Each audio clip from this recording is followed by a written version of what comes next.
Bien sûr, c'est une question assez critique parce que, surtout concernant la Grèce et Chypre, on sait que la partie nord de Chypre, elle est occupée par la Turquie. Et le nord du Chypre n'est pas reconnu internationalement. Et on sait que ça crée une tension très vive entre la Turquie et la Grèce. Et les Turcs se montrent toujours virulents, très agressifs sur la question. Leurs avions de chasse traversent la zone aérienne grecque expressément. Pareil, ils font la même chose en Chypre. Et nous, en Égypte, on a commencé nos manœuvres militaires avec ces deux pays, la Grèce et Chypre. Or, il ne faut jamais oublier que les deux parties belligérantes sont membres de l'OTAN. Donc, on essaye de changer un petit peu les données, à expliquer qu'il y a cette zone littorale, zone économique, que ce soit les deux pays, la Turquie et la Grèce, sont membres de l'OTAN, c'est leur affaire. Mais le moment où ça va toucher nos relations économiques, on va être du côté de nos amis et de nos alliés grecs et chypriotes, et qu'on va leur offrir le soutien nécessaire. Ce soutien nécessaire, on le montre souvent à travers les manœuvres. Très bien. Est-ce que de l'autre côté, de tels pays peuvent aussi soutenir l'Égypte dans des questions comme celle du barrage de la Renaissance? Bien sûr, sauf qu'il faut rappeler une chose, que les pays comme la Grèce... Bien que ce n'est pas certainement une question qui a des étendues au niveau international.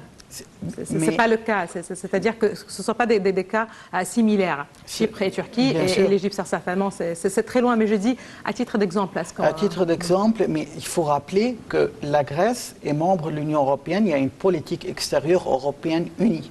C'est-à-dire ils ont une sympathie envers l'Égypte, mais ils seront liés à ce que Bruxelles va leur imposer.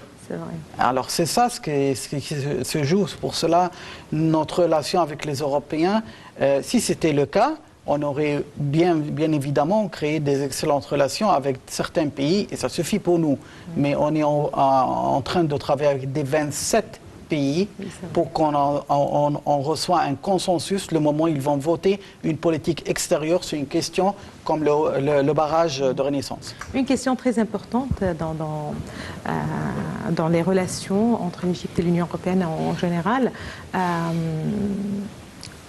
il s'agit de la lutte contre l'immigration illégitime. Et l'Égypte a joué un très grand rôle justement pour freiner, pour arrêter complètement toute sortie à partir de ces territoires justement vers l'autre côté de la Méditerranée.